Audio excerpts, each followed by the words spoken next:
Hey guys, welcome back to another video. Today I really want to talk about the tragedy of Powerplex as a character.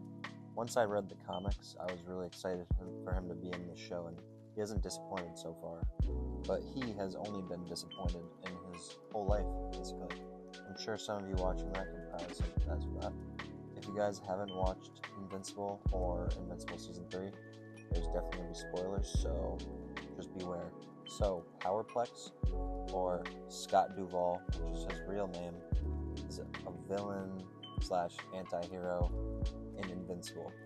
We don't know about Scott early on in his life, but in the comics and in the show, his sister and his niece were both killed in the fight between Mark and his dad during this first season.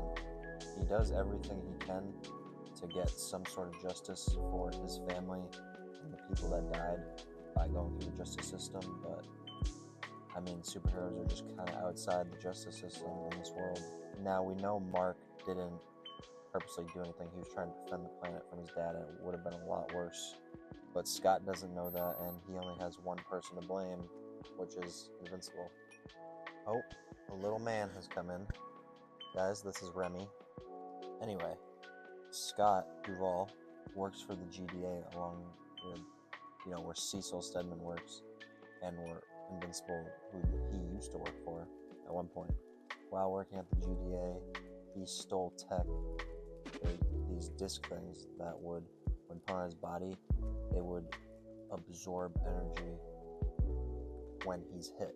So when someone tries to beat him up, he just absorbs the energy from that. And he already had energy absorption powers, but these just amplified it by 100 basically. But this tech gave him the ability to be able to fight back against guys who are really strong, like Invincible. He tries to lure Invincible out by going and causing a disturbance in the middle of the city, but they just send the Guardians of the Globe in to fight him, and then in the show they just send the Shapesmith.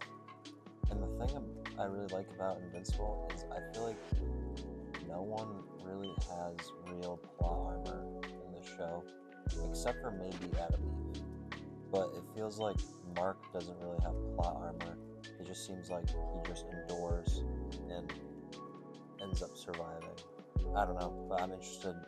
Tell me what you guys think. Do you think anyone in this show / comic has like a ton of plot armor? Because I personally don't think it's super heavy in the show, which makes it feel more real to me, and the characters are a lot more fleshed out. They just feel like actual people. When Invincible first came out and I started watching it, I felt like maybe, okay, it's got a show, the show's good, but the comic's probably not that good, because I've never heard of it before the show came out. And then I read the comics, and I was like, wow, this is really good. And I thought it was going to kind of be like The Boys. The show was really good, but everyone says the comics suck. I'm actually reading The Boys comics now.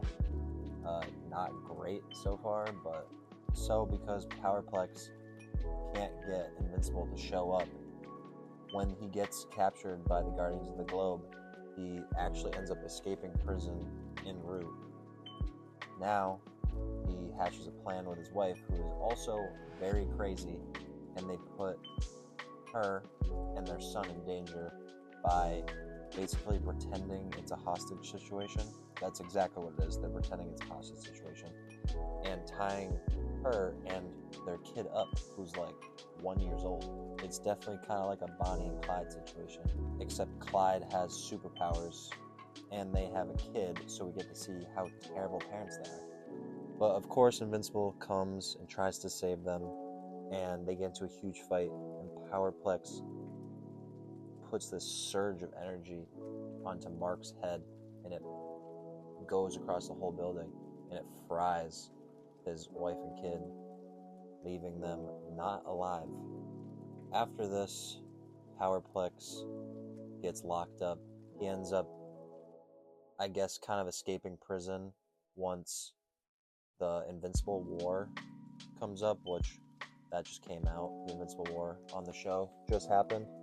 But he escapes and he helps go and fight off the other Invincibles, which he's not a terrible person. He just hates Invincible.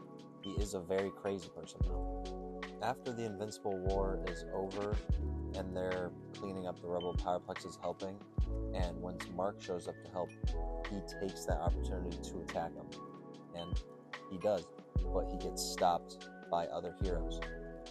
In the show, Invincible himself and Oliver stop him, but in the comics, multiple heroes stop him from attacking Mark. He later joins the Actioneers, which is a superhero team, and he ends up forgiving Mark ultimately for everything. And that's basically the tragic story of Powerplex. So his niece and his sister were unalived. I don't know if I can say killed on here. I don't know how that works yet, but I see a bunch of people saying unalived. And then he killed his wife and his son. Definitely one of the most tragic characters in the show. Probably the most tragic villain. I would say everyone could probably agree, if you read Invincible, Mark is probably one of the most tragic characters by the end of it. He does have a happy ending though. Tell me what you guys think though. Were you disappointed with Powerplex's screen time on the show compared to the comics? I personally liked it a lot. It was very emotional, I thought. Honestly, season 3 coming out is making me want to reread Invincible, even though I didn't read it that long ago at all. And that's the video, guys. Thanks for watching. Please like, comment, and subscribe, and let me know what you think. I'm just coming back for fun, because it's great being alive with you. Good reason.